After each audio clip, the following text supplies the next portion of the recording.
नमस्कार मंडळी आनंदी या मालिकेचा आजचा भाग खूप इंटरेस्टिंग आणि खूपच भारी दाखवलाय.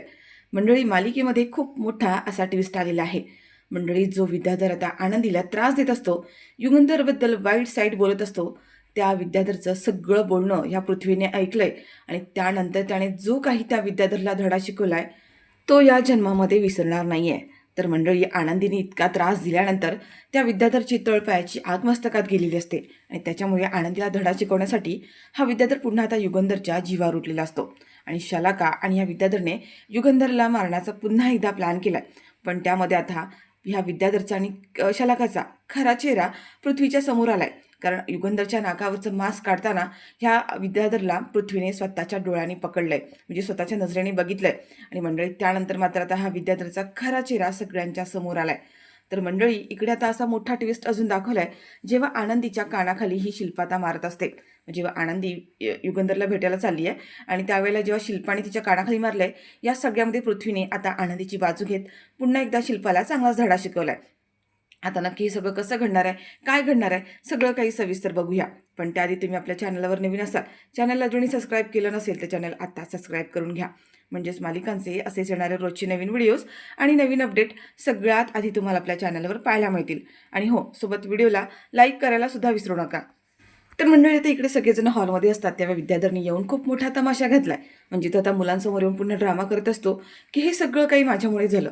आज मी दादासमोर एवढं सगळं बोलायलाच नको होतं, पण मी तरी काय करू. माझ्या मनात इतका राग निर्माण झाला, म्हणजे दादाने माझ्यावर आरोप घेतले की पृथ्वीला मी मारलंय. अरे माझा पुतण्या आहे तो, माझ्या मुलासारखा, आणि माझ्या पुतण्याला मी कसं मारेन. पण दादाने हे माझ्यावर असे आरोप केले आणि मला सहन झालं नाही आणि मी नको नको ते दादाला बोललो. पण आज दादाची जी काही अवस्था आहे ना, त्याला मी जबाबदार आहे. आणि दादाला जर काही झालं तर मी स्वतःला कधी माफ करू शकणार नाहीये. आणि तो आता समिताची माफी वगैरे मागत असतो, युगंधरची माफी मागत असतो. प्रचंड ड्रामा क्रिएट केलाय. आणि तेवढ्यात आता शलाका म्हणते की अरे पण विद्याधर ह्या सगळ्यामध्ये तू स्वतःला का दोष लावून घेतोयस, तुझी ह्या सगळ्यामध्ये काय चूक आहे. मुळात मला कळत नाहीये ह्या सगळ्या प्रकरणामध्ये विद्याधरची चूक येतेच कुठे, तो येतच कुठे ह्या सगळ्यामध्ये. ठीक आहे, तो म्हणजे बोलला युगंधर पृथ्वीबद्दल बोलला, पण मला हेच कळत नाहीये विद्याधर पृथ्वीला का मारेल. काही लॉजिक आहे का ह्या सगळ्या गोष्टीबद्दल. विद्याधरची काही चूक नसताना त्याला या सगळ्यामध्ये ओढायची युगंधर निंबाळकरांना काहीच गरज नव्हती. खरं सांगायचं तर ना, माझ्या बहिणीचे माझ्यावरती खूप उपकार आहेत. माझ्या बहिणीने आत्तापर्यंत जे काही माझ्यासाठी केले ना, म्हणून मी आज इथे अशी उभी आहे. आणि आम्ही दोघं जण पृथ्वीच्या प्रोजेक्टसाठीच प्रयत्न करतोय, त्याचा बिझनेस ग्रो करण्यासाठी आमची धडपड तीच सुरू आहे. मग आता हे पण युगंधरांना बघवत नाहीये का, आणि म्हणून त्यांनी हे विद्याधरवर असे घाणेरडे आरोप केलेत का.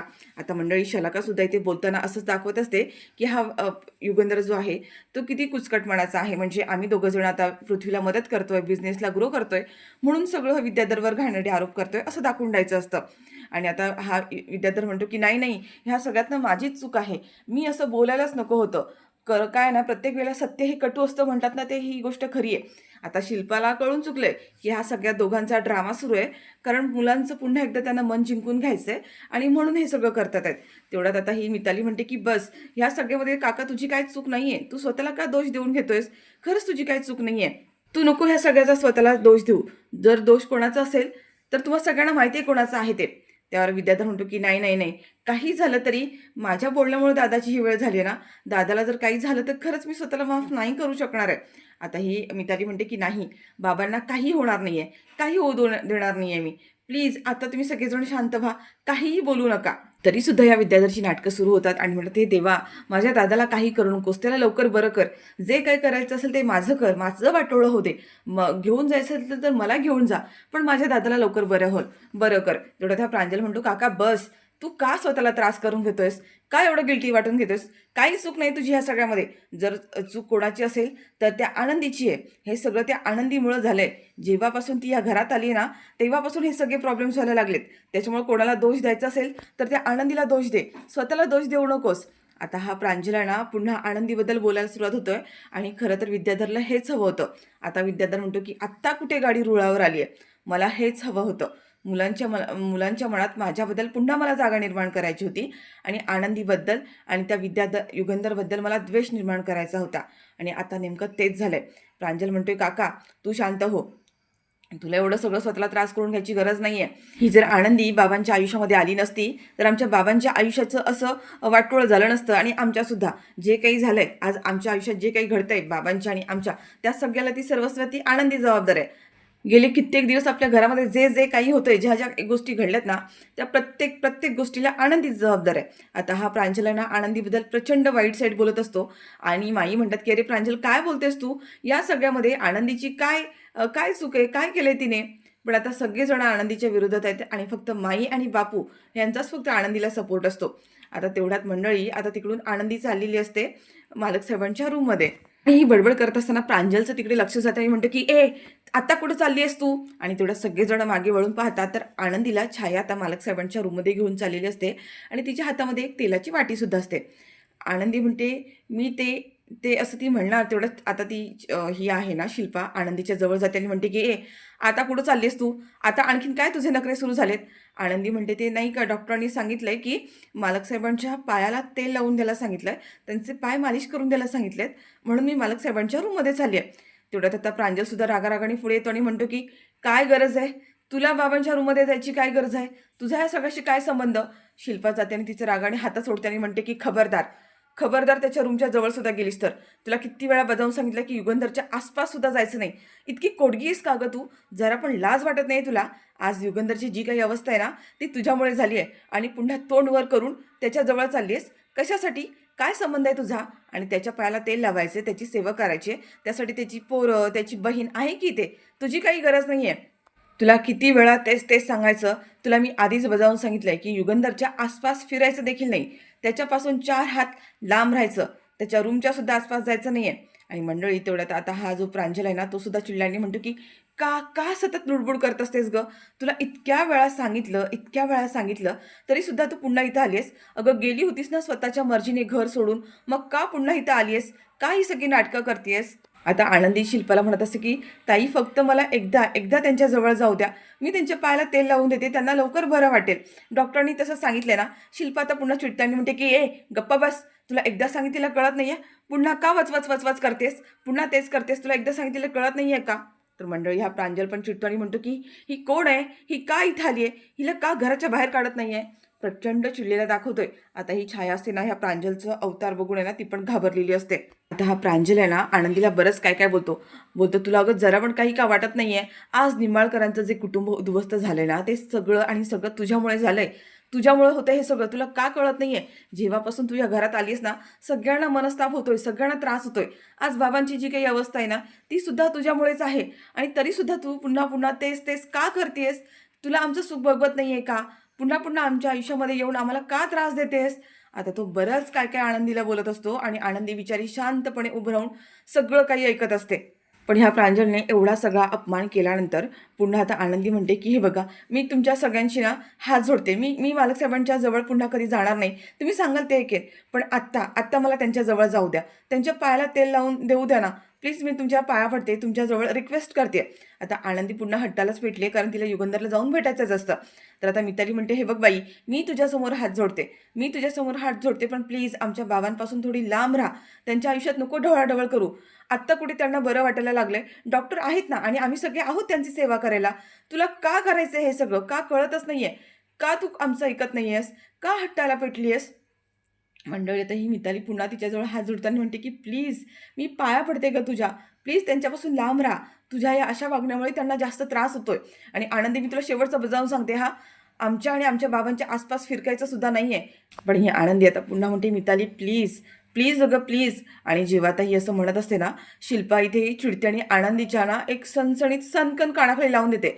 म्हणजे आता ह्या गोष्टीचा कोणाला अंदाजही नसतो आणि आनंदीला सुद्धा खूप मोठा शॉक बसलाय. खरं तर आता ह्या शिल्पाला खरं तर मारायची काही गरज नव्हती. आता आनंदीसुद्धा खूप घाबरलेली असते. माई बापू लगेचच पुढे धावत येतात आणि म्हणतात की शिल्पा काय करतेस तू, तिच्यावरती हात उचललास का आणि कशासाठी. खरं तर सगळेजण शॉकिंग असतात बरं का, कारण शिल्पाने सगळ्यांसमोर आनंदीच्या कानाखाली मारली आहे. बिचारीला मेल्याहून मेल्यासारखं झालेलं असतं तिथे सगळ्यांसमोर. आणि हा विद्याधरला आणि शलाकाला हेच हवं असतं. शलाका म्हणते काय धमाका झालाय, खूप मजा येते हे सगळं बघण्यासाठी. आणि ह्या विद्याधरला सुद्धा हेच हवं असतं, तो पण खुश झालेला असतो. आता मंडळी आनंदी बिचारी काहीच बोलत नाही आहे, तिथेच थांबलेली असते. माई आणि बापू पुढे येतात आणि माई म्हणतात की अगं शिल्पा काय करतेस तू हे? तिच्यावरती हात उचललास, अगं तुझी हिंमतच कशी झाली तिच्यावर हात उचलल्याची? ह्या घरची सून आहे ती, युगंधरची बायको आहे आणि तू युगंधर इथे नसताना त्याच्या अब्सेंटमध्ये तू त्याच्यावरती हात उचलतेस. कशी तुझी हिंमत कशी होते त्याच्यावरती हात उचलण्यासाठी? ही गोष्ट जर युगंधरला कळली ना, तर बघ युगंधर काय करेल. आणि हो, युगंधर शुद्धीवर आला की सगळ्यात पहिले मी सांगणार आहे युगंधरला, की तू युगंधर नसताना त्या आनंदीला किती त्रास देतेस ते. आतापर्यंत त्याच्याशी कशी कशी वागलेस ना, सगळं सगळं मी युगंधरला सांगून टाकणार आहे. आता शिल्पा म्हणते सांगा, सांगा युगंधरला जे काही सांगायचे सांगा, मला काही फरक पडत नाहीये. ह्या मुलीने माझ्या भावाची काय अवस्था करून ठेवली ना बघ. आता माई म्हणतात हे बघ शिल्पा, आज युगंधरची जी काही अवस्था आहे ह्या सगळ्यात आनंदीचा काही दोष नाहीये, आनंदीची काही चूक नाहीये. शिल्पा म्हणते नाही कशी, हिचीच चूक आहे. आज युगंधरची जी काही वेळ झाली ना, की ती ह्या मुलीमुळेच झाली आहे, त्याच्यामुळेच झाले हे सगळं. माझ्या कुटुंबावर आज जी काही वेळ आली आहे, माझी मुलं माझ्या भावापासून दूर झालेत, या सगळ्याला आणि सगळ्याला फक्त ही आनंदी जबाबदार आहे. जेव्हापासून ह्या घरात आली ना, तेव्हापासून घराचं वाटोळं वाटोळं झालंय. हिला मी सोडणार नाहीये. हिला ना आता हिची खरी जागा दाखवायची वेळ झाली आहे. असं म्हणत आता माई म्हणतात, अगं शिल्पा काय करतेस तू? काय करतेस? सोड तिचा हात बरं. पण शिल्पा आता तिचा रागारागाने हात धरते आणि म्हणते की चल, चल इथून. आणि तिचा हात धरत खेचत खेचत आता ती पुन्हा सगळ्यांसमोर किचनकडे चाललेली असते. आनंदी म्हणते शिल्पाताई काय करताय? सोडा मला सोडा. पण शिल्पा आता आनंदी शिल्पाच्या पाया पडते अक्षरशः. शिल्पाताई प्लीज एकदा एकदा मला मालक साहेबांना भेटू द्या, एकदा त्यांना भेटू द्या प्लीज. अक्षरशः ती पाया पडते. पण शिल्पा म्हणते अगं बस कर तुझी नाटकं. किती पायाजवळ गडगडलीस ना तरी मी युगंधरच्या आसपास तुला जाऊच देणार नाहीये. आणि शिल्पाने तिला आता पुन्हा हात धरून वरती उचललाय आणि म्हणते की पुरे झाली या नाटकं. ही सगळ्यांसमोर ही अशी नाटकं केलीस तर तुला कोणी सहानुभूती दाखवणार नाहीये. या घरामध्ये कोणालाही काही पडलेली नाहीये आणि सगळ्यांना माहिती आहे की जे काही घरामध्ये घडतंय ना ते सगळं तुझ्यामुळे घडतंय. तुला आता तुझी नावी मी योग्य ती जागाच दाखवते. आणि आता ती जाते आणि किचनमध्ये तिला नेऊन ढकलून देते आणि म्हणते की खबरदार, या रूमच्या या किचनच्या जर बाहेर पाऊल जरी ठेवलंस, माझ्या मुलांच्या आणि भावाच्या आसपास जरी दिसलीस ना, तर माझ्या इतकी वाईट कोणी नसेल. आणि मंडळी ह्या शिल्पाने पुन्हा आता त्या आनंदीला नेऊन त्या रूममध्ये ढकलून दिले, म्हणजे किचनमध्ये ढकलून दिले. आता या शलाकाला आणि विद्याधरला इतका आनंद झालेला असतो की म्हणजे विचारूच नका. तर मंडळी आता इकडे दाखवलंय युगंधरच्या रूममध्ये हा पृथ्वी आहे ना युगंधरच्या पायाला तेल लावत असतो आणि तेल लावून त्याच्या पायाला मसाज करत असतो. आता हे डॉक्टरांनी सांगितलंय. आणि आता शिल्पा, हा प्रांजल आणि मिताली तिघंसुद्धा आतमध्ये आलेत आणि चक्क पृथ्वी युगंधर निंबाळकरांच्या पायाला मसाज करतोय तेल लावून. हे बघून आता सगळ्यांना मोठा धक्का बसलाय. प्रांजल आणि मिताली म्हणतात की दादा, दादा बाबांच्या पायाला तेल लावतोय म्हणजे माझा आत्या डोळ्यांवर विश्वासच बसत नाहीये ग. आत्या आता ह्या म्हणजे शिल्पा म्हणते की काय असतं ना, रक्ताचं नातं हे आता असंच असतं. भले आपल्यामध्ये कितीही मतभेद असले तरीसुद्धा रक्ताचं नातं शेवटी रक्ताचं नातं असतं, कधीच तुटत नाही ते. आणि मंडळी आता हा पृथ्वी आहे ना खरंच मनापासून त्याच्या पायाला मालिश करत असतो. वाईट वाटत असतं कारण बराच वेळ झाला आता हा युगंधर काही अजून शुद्धीवर आलेला नाही आहे. आणि आता ही मिताली म्हणते की दादा, तू चक्क बाबांच्या पायाला ते लावतोयस, माझा विश्वास बसत नाही रे. म्हणजे आज जे काही झालं त्यावरून मला असं वाटलंच नव्हतं की तू असं काही करशील म्हणून. आणि प्रांजलसुद्धा म्हणत असतो की हो ना दादा, माझा खरंच विश्वास बसत नाही आहे. आज जे काही खाली प्रकार झाला त्यानंतर तू बाबांची अशा प्रकारे सेवा करतोयस, माझा विश्वास नाही बसत आहे रे. तेवढ्यात आता हा विद्याधर पृथ्वी म्हणत असतो की हे बघ, आपल्यामध्ये कितीही मतभेद असले तरीसुद्धा मी यांची अशी अवस्था नाही बघू शकत आहे. आणि हो, युगंधर निंबाळकरांना काहीच होणार नाही आहे. कारण मला अजून त्यांच्याशी खूप भांडायचं आहे. त्यांना बऱ्याच गोष्टींचा जाब विचारायचा आहे. मग असं कसं त्यांना काही होईल? जोपर्यंत त्याला बरं वाटणार नाही आहे ना, तोपर्यंत मी त्यांची अशी सेवा करणार आहे. कारण मला त्यांच्याशी हक्काने पुन्हा भांडायचं आहे. मला काही प्रश्नांची उत्तरं हवी आहेत त्यांच्याकडून. काही गोष्टींचा जाब विचारायचा आहे मला त्यांना. त्यासाठी त्यांना बरं व्हावंच लागणार आहे. आणि मंडळी आता ही दोन्ही पोरं आहेत ना त्यांच्याकडे बघत बसलेले असतात. शिल्पाला सुद्धा आता छान वाटतं की दोघांचं म्हणजे पृथ्वीच्या मनात अजूनही युगंधरबद्दल तितकंच प्रेम आहे, आदर आहे. आता ती त्याच्या खांद्यावर हात ठेवते आणि म्हणते की हे बघ पृथ्वी, बराच वेळ झाला तू इथे बसल्यास, जा थोडा आराम कर, मी त्याच्या पायाला मालिश करून देते, मी ते लावते. पृथ्वी म्हणतो की नाही, जोपर्यंत ह्यांना बरं वाटत नाही आहे ना तोपर्यंत मी इथून हलणार पण नाही आहे. आणि मंडळी बरं आता शिल्पा आता तिथून जाते. आणि आता ही मिताली आहे ना त्याच्या बाजूला येऊन बसते आणि म्हणते की दादा, खरंच बाबांना लवकर बरं होईल ना, लवकर बरं वाटेल ना? पृथ्वी म्हणतो की नको काळजी करूस, काही होणार नाही त्यांना. मी म्हणालो ना की त्यांना बरं व्हावंच लागेल. माझ्या बऱ्याच प्रश्नांची उत्तरं त्यांची द्यायची बाकी आहेत, त्यामुळे त्यांना बरं व्हावंच लागणार आहे. आणि मंडळी आता हा प्रांजलसुद्धा असतो आणि म्हणतो की दादा, खरंच खूप छान वाटतं हे सगळं बघून. आणि त्या दोघांनी सुद्धा आता पृथ्वीच्या खांद्यावर डोकं ठेवलेलं असतं आणि तिघं पोरं आता तिथं त्यांच्या कडेला बसलेली असतात. तर मंडळी इकडे आनंदी किचनमध्ये असते आणि बिचारी खूप रडत असते. तिला खूप वाईट वाटत असतं. ती म्हणत असते की मालक साहेब, तुम्ही आत्तापर्यंत माझ्या प्रत्येक वाईट वेळेला माझ्यासोबत होतात, माझ्या जवळ होतात, प्रत्येक संकटातून मला बाहेर काढलात आणि आज तुमची ही अशी अवस्था असताना मला तुमच्यासाठी काहीही करता येत नाही आहे, त्याचं मला खूप वाईट वाटतंय. मालक साहेब, तुम्हाला लवकरात लवकर बरं व्हायचंय. आणि मंडळी तेवढ्यात आता हा विद्याधर तिथून मागून आलाय आणि आनंदीला त्या वासानेच कळतंय की हा विद्याधर आता तिथे जवळ आलाय. ती आता लगेच म्हणते की विद्याधर, तू इथे. आता ती ना विद्याधरला ना रिस्पेक्ट देत आहे नाही काही करत आहे, कारण विद्याधर किती नीच माणूस आहे हे तिला चांगलंच कळून चुकलंय. ती म्हणते की तू इथे काय करतोयस. तर आता हा विद्याधर म्हणतो की आनंदी, तो तिकडे तुझा नवरा बेडवर खितपत पडलाय आणि तू इकडे किचनमध्ये अश्रू गाळत पडलेस होय. किती ग तुझं दुर्दैव की तुझ्या नवऱ्याची सेवा पण करता येत नाहीये. काय अवस्था झाली ग तुझी. आता तो सुरुवातीला तिच्याबद्दल खूप असं वाईट वाईट बोलत असतो आणि म्हणत असतो की तुझा नवरा इतका दुबळा, म्हणजे बघ ना, पोरांबद्दल दोन शब्द काय मी त्याच्यासमोर बोललो तर त्याची ही अशी अवस्था झाली आहे. उद्या जर त्याला मी आणखीन काही बोललं तर काय अवस्था होईल त्याची. आणि त्याने ना हातातून एक पांढऱ्या रंगाची साडी आणलेली असते. ती पांढऱ्या रंगाची साडी आहे ना आनंदीच्या अंगावर फेकतो. आनंदी म्हणते की हे काय आहे. त्यावर तो म्हणतो की पांढरी साडी लागेल ना तुला, पांढरी साडी लागेल ना. म्हणजे बघ ना, आता मी ह्या युगंधरला आज काही दोन शब्द फक्त बोललो तर त्याची ही अशी अवस्था झाली आहे. म्हणजे बघ ना, पोरांबद्दल फक्त पोरांसमोर काही दोन गोष्टी बोललोय, इतका त्रास झाला त्याला, इतका त्रास झाला की बापरे, त्याचा बीपी 240ला शूट झालाय. आणि जर मी त्याला असंच रोज जर काय काय बोलत राहिलो तर तो दचकेल आणि मग तू विधवा होशील.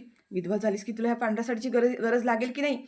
मंडळी आता जसा हा विद्याधर हे बोलतो ना, आनंदीला प्रचंड राग आलेला असतो, ती खूप चिडलेली असते. आणि हा विद्याधर तिथे बाजूला असतो आणि म्हणतो की हे बघ आनंदी, मला काय वाटतं, हा युगंधर निंबाळकर 24 तास तरी काढेल का. म्हणजे त्याची आत्ताची ही कंडिशन बघून मला तरी वाटत नाही आहे की उद्याची सकाळ तरी काढेल. म्हणजे 24 तासाच्या आत त्याचा पत्ता कट होईल असं वाटायला लागलंय. आनंदी हे सगळं काही शांतपणे ऐकून ऐकून घेत असते. तिच्या डोळ्यात प्रचंड अश्रू आणि ती खूप हळवी झालेली असते. त्यावर आता हा विद्याधर म्हणतो, "अगं रडतेस कशाला? खरं ते बोलतोय. उद्या जेव्हा हा सकाळी युगंधर निंबाळकर आपल्या सगळ्यांना सोडून जाईल ना, तेव्हा ही लोकं अशीच पांढरी साडी तुझ्या अंगावर फेकून देणार आहेत आणि तुला हीच पांढरी साडी घालून त्या युगंधरला निरोप द्यायचा आहे." आनंदी म्हणते, "विद्याधर, तोंड सांभाळून बोल, तोंड सांभाळून बोल. मालक साहेबांना काहीही होणार नाहीये. तुला लाज कशी वाटत नाही रे स्वतःच्या सख्ख्या भावाबद्दल असं बोलायला." तेवढ्यात आता हा विद्याधर म्हणतो की लाज, त्यात कसली लाज, ते सगळं मी कधीच सोडून दिलंय. पण हो, मी तर वाट बघतोय उद्या सकाळची. मी तर बोललो नाही का, 24 तास काय हा युगंधर निंबाळकर काढत नाहीये. उद्या सकाळी 24 तासाच्या आत त्याची सकाळी तिरडी सजवलेली असेल आणि सगळे लोकं आता त्याच्या तिरडीची पूजा करणार, त्याला खांद्यावर घेऊन जाणार आणि तेव्हा तू हे सगळं बघून ढसाढसा रडत बसणार आहेस. आणि हा विद्याधर ना आनंदीच्या जवळ जाऊन प्रचंड काय काय घाणेरडं असं बोलत असतो. म्हणत असतो, त्या युगंधर निंबाळकराचा सगळा हिशोब चुकता करायचा आहे. आत्तापर्यंत त्याने मला जो काही त्रास दिलाय ना, सगळा त्रास मला आता त्याचा हिशोब चुकता करायचा आहे. आणि म्हणूनच मी वाट बघतोय. फक्त 24 तास. 24 तासाच्या वरती तो एक वेळसुद्धा काढू शकत नाहीये. मग मी शब्द देतोय. आणि आता मंडळी हा इतकं घाणेरडं बोलत असतो आणि साईडला आता गॅसवर शेगडीवरती तवा गरम होत असतो. आनंदी तिथे उभीच असते. आणि हा विद्याधर म्हणतो, बघ उद्या सकाळी त्याची तिरडी सजणार आणि मग सगळे लोक त्याला खांद्यावर घेऊन राम राम सत्य हे, राम राम सत्य हे असं काय ते म्हणत असतो तो आणि असं बोलत त्याला घेऊन जाणार. आणि मंडळी आता हा विद्याधर आहे ना जोरामध्ये तिथे राम नाम सत्य हे, राम नाम सत्य हे असं आनंदीच्या कानाजवळ आहे ना मुद्दाम मोठ्या मोठ्याने बोलत असतो. आणि आनंदी प्रचंड रागवलेली असते. म्हणजे तिला प्रचंड संताप झालाय की मालक साहेबांबद्दल इतकं कसं काय बोलू शकतो. आणि त्याच रागात ना आनंदीने तो गरम गरम तवा घेतलाय आणि त्या विद्याधरच्या सणसणीत कानाखाली मारलाय. विद्याधर एवढा जोरात जाऊन त्या कपाटावर आपटतो आणि जोरात किंचाळतो आणि म्हणतो की आनंदी, तुझी एवढी हिंमत, ह्या ह्या तव्याने तू मला मारलंस. आणि तो रागारागाने पुन्हा आता उठतो आणि आनंदीवर धावत जाऊन जाणार असतो. आनंदी आता ते पुन्हा तवा घेते आणि त्याच्यासमोर येते आणि म्हणते की खबरदार, खबरदार इथून उठलास तर मालक साहेबांबद्दल यापुढे एक शब्द जरी चुकीचा बोललास तर माझ्या इतकी वाईट कोणी नसेल. हा विद्याधर म्हणतो, तुझ्यात एवढी हिंमत आली कुठून. आता ही आनंदी म्हणते की मी आंधळी असेन, आंधळी आहे पण दुबळी नाही आहे, कळलं तुला. आत्ता मी तुला फक्त एक चटका दिलाय, पण पुन्हा मालक साहेबांबद्दल एक शब्द जर काढलास ना तर तुला मी अख्खा पेटवून देईन, लक्षात ठेव. मंडळी हा विद्याधर आता घाबरलेला असतो आणि म्हणतो की आता हळूच तो साईडने आनंदीच्या पुन्हा जवळ येण्याचा प्रयत्न करतोय. आनंदी पुन्हा चिडली आणि म्हणते की खबरदार, मी आंधळी असेन, दिसत नसेल, पण तुझ्या श्वासातून आणि तुझ्या वासातून मला प्रत्येक क्षणाला माहिती आहे तू कुठे असतो. आणि पुन्हा आता आनंदी जाते आणि पुन्हा त्याच्या डोक्यात ते मारण्याचा प्रयत्न करते. तवा जो हातामध्ये आहे तो विद्याधर आहे ना, पुन्हा त्या सगळ्यातून स्वतःला सावरतो, पुन्हा बाजूला जातो. आनंदीला त्या प्रत्येक ठिकाणी कळते की हा कुठे आहे, कुठे आहे. हा प्रत्येक ठिकाणी असं लपण्याचा प्रयत्न करतो आणि आनंदी त्याच्यावरती वार करत असते. आनंदी म्हणते, मी आज तुला सोडणार नाहीये. माझ्या नवऱ्याबद्दल, माझ्या मालक साहेबांबद्दल असे अपशब्द बोलूच कशा शकतोस तू? मी तुझी तर जीभ हासडूनच टाकणार आहे. आता हा विद्यार्थी इतका घाबरलाय की आनंदीला प्रत्येक ठिकाणी कळतंय की हा कुठे लपून बसलाय ते. कारण त्याच्या चप्पलांचा सुद्धा आवाज येत असतो. तसा हा स्वतःच्या पायातला चप्पल काढतो जेणेकरून आनंदीला कळूच नाहीये. इतका घाबरलेला असतो तो. आनंदी म्हणते, आतापर्यंत खूप त्रास दिलास तू मला. माझ्या लग्नाआधी सुद्धा मला तू खूप त्रास दिलास. माझं लग्न मोडलंस. तुझ्यामुळे मला मालक साहेबांशी लग्न करावं लागलं. लग्नानंतर सुद्धा मला प्रचंड त्रास दिलास तू. मला माझ्या लग्नातून पळून घेऊन गेलास. आता नाही हा. मी प्रत्येक वेळा सगळ्या गोष्टी सहन केल्या. आता नाही सहन करणार. माझ्याकडे डोळे नाही आहेत म्हणून प्रत्येक वेळेला मला शांत बसावं लागलं. मला काहीच करता आलं नाही आहे. पण आता नाही आहे. आता माझ्याकडे डोळे नसले तरीसुद्धा तुझ्या या श्वासामुळे आणि घाणेरड्या पापामुळे तू कुठे आहेस हे मला चांगलं माहिती आहे आणि मी तुला सोडणार नाही आहे. आणि असं म्हणत आनंदी आता त्या विद्याधरच्या हात धुवून मागे लागली बरं का, तो गरम तवा घेऊन. आणि विद्याधर घाबरलेला असतो. हा सीन आता खूप छान दाखवला आहे. विद्याधर म्हणतो, ए आनंदी, काय करतेस तू? काय करतेस? लांब हो माझ्यापासून. माझ्या जवळ यायचं नाही आहे. आणि हो, मी युगंधरबद्दल बोलले, काय वाईट बोललो? त्या युगंधरने माझी काय अवस्था केली आहे? तुझ्या नादी लागून त्याने स्वतःच्या सख्या भावाला मारण्याचा प्रयत्न केला. काय नाही केलं? सोडणार नाहीये मी युगंधरला. आता आनंदी परत चिडते आणि म्हणते की खबरदार, खबरदार. आणि मंडळी पुन्हा आता आनंदीने जो तवा मारलाय ना, तो त्या विद्यार्थ्याला लागलाय. पुन्हा तो घाबरतो, पुन्हा खाली पडतोय आणि म्हणते की मी तुला सांगितलं ना, माझ्या नवऱ्यापासून लांब राहायचं. पुन्हा माझ्या नवऱ्याच्या आसपास जरी जाण्याचा प्रयत्न केलास किंवा त्याला त्रास द्यायचा प्रयत्न केलास ना, मी तुला आधीच सांगितलंय. मी तुला ना जित्त जाळून टाकेन. ही आनंदी काय आहे ना, तुला माहीत नाही अजून. आणि हा विद्याधर आता लपून जाऊन बसतो आणि आनंदीला म्हणतो की तू माझं काय बी वाकडं करू शकणार नाहीयेस. काय बी वाकडं करू शकत नाहीयेस. तर आनंदी म्हणते की अरे मर्द आहेस ना तू? खरा मर्द असशील ना, तर असा माझ्यासमोर ये. असा लपून बसू नकोस. त्यावर हा विद्याधर म्हणतो की मर्द? छे छे, मी मर्द नाही आहे. ह्या जगामध्ये तुझा नवरा एकटाच मर्द आहे आणि बाकी सगळेजण नामर्द आहे. आणि तसंही डॉक्टरांनी सांगितलंय की मला मुलं होऊ शकत नाही आहेत. मी मुलांना जन्म देऊ शकत नाही आहे. पोरांना जन्माला घालू शकत नाही आहे. म्हणजे मी नामर्दच आहे ना? आहे मी नामर्द. आता मंडळी आनंदी समोर तो स्वतःला नामर्द म्हणून एक्सेप्ट करतो बरं का. पण तो म्हणतो की बघ, तू मला काय बी बोलीस तरी मला काय बी फरक पडत नाही आहे. पण मी ह्या अख्ख्या निंबाळकरांना, तुझ्या मालक साहेबांना आणि मालक साहेबांच्या पोरांना सगळ्यांना उद्ध्वस्त केल्याशिवाय शांत बसणार नाही आहे. तुला जे काही करायचं ते कर. मंडळी हा विद्याधर आहे ना, पुन्हा आता आनंदीला डिवचत असतो, तिला बोलत असतो. आनंदी पुन्हा आता त्याचा नाही का एक अंदाज घेऊन पुन्हा त्याच्याजवळ गेलेली असते आणि पुन्हा तो तवा त्याच्या डोक्यात घालण्याचा प्रयत्न करते. पुन्हा तो आनंदीच्या तावडीतून सुटलाय. म्हणजे असं बऱ्याच वेळा दाखवल्या त्या गोष्टी. आता आनंदी म्हणते की तू किती काही करण्याचा प्रयत्न कर, किती वाईट बोल, पण जोपर्यंत मी या घरामध्ये आहे तोपर्यंत मालक साहेबांना आणि माझ्या मुलांना काहीही होऊ देणार नाही आहे. तर मंडळी हा विद्याधर म्हणतो की आनंदी, आज तू ह्या तव्याने माझ्या गालावर चटका दिल्यास याचा हिशोब मी चुकता करेन. तुला सोडणार नाही आहे. याच्या डबल यातना मी तुला देणार. आनंदी म्हणते, मी तुला घाबरत नाही आहे. निघ इथून. आणि मंडळी हा विद्याधर आता तिथून आहे ना पळून निघून गेलाय. आणि आनंदी म्हणते की मला सुद्धा बघायचं आहे तू काय करतोयस ते. ह्या वेळेला प्रत्येक वेळेला जेव्हा तू माझ्या मुलांच्या आणि नवऱ्याच्या वाटेला जाणार तेव्हा ढाल भरून ही आनंदी उभी असणार आहे, असं आता ती म्हणत असते. तर मंडळी आता इकडे प्रोमोमध्ये असं दाखवलंय की आरती आहे ती आनंदीला भेटायला आलेली असते. ह्या दोघे किचनमध्ये असतात आणि त्यांचं बोलणं सुरू असतं. त्यावेळेला तिथे धनश्री येते आणि धनश्री आनंदीला जा विचारते, तुझी हिंमतच कशी झाली माझ्या नवऱ्याला तव्याने चटका द्यायची? आज तू माझ्या नवऱ्याला तव्याने मारलंस. कशी हिंमत झाली तुझी? आणि ती आनंदीच्या अंगावर धावून गेलेली असते. आनंदीला म्हणते तुला सोडणार नाहीये.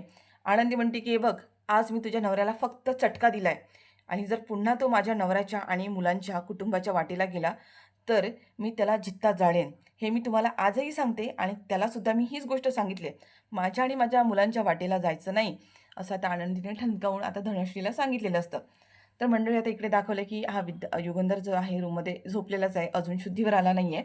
आणि आनंदी युगंधरला भेटायला गेले. ती आता मालक साहेबांचा हात हातात घेतलाय आणि म्हणते की मालक साहेब, आत्तापर्यंत तुम्ही माझे डोळे बनून प्रत्येक वेळेला माझ्या संकटातून मला वाचवलं, प्रत्येक वेळा मला साथ दिलीत, माझा आधार बनलात. आणि आज असे बेडवर खितपत पडून बसले आहात तुम्ही, हे मला बघवत नाही आहे. आज आज मला खऱ्या अर्थाने आंधळी असल्याचं फील होतं आहे. इतके दिवस मला डोळे नव्हते, पण तुमच्यामुळे मला कधीच ही गोष्ट जाणवली नाही. पण आज खरोखर मला स्वतः आंधळी झाल्याचं जाणवायला लागलं आहे. मंडळी आता हा जेव्हा आनंदी हे सगळं बोलत असते ना, तेव्हा हा युगंधर शुद्धीवर येतोय आणि आनंदीचं हे बोलणं ऐकलंय त्याने आणि आनंदी आंधळी आहे ही गोष्ट आता युगंधरला समजणार आहे. तर मंडळी आता ही समजल्यानंतर युगंधर काय डिसिजन घेईल किंवा काय घडणार आहे हे आता आपल्याला उद्याच्या भागामध्ये पाहायला मिळेल. तर मंडळी तुम्हाला हा आजचा भाग कसा वाटला? आवडला असेल तर व्हिडिओला लाईक करा, शेअर करा आणि चॅनलवर नवीन असाल, चॅनल अजूनही सबस्क्राईब केलं नसेल तर चॅनल आत्ताच सबस्क्राईब करून घ्या.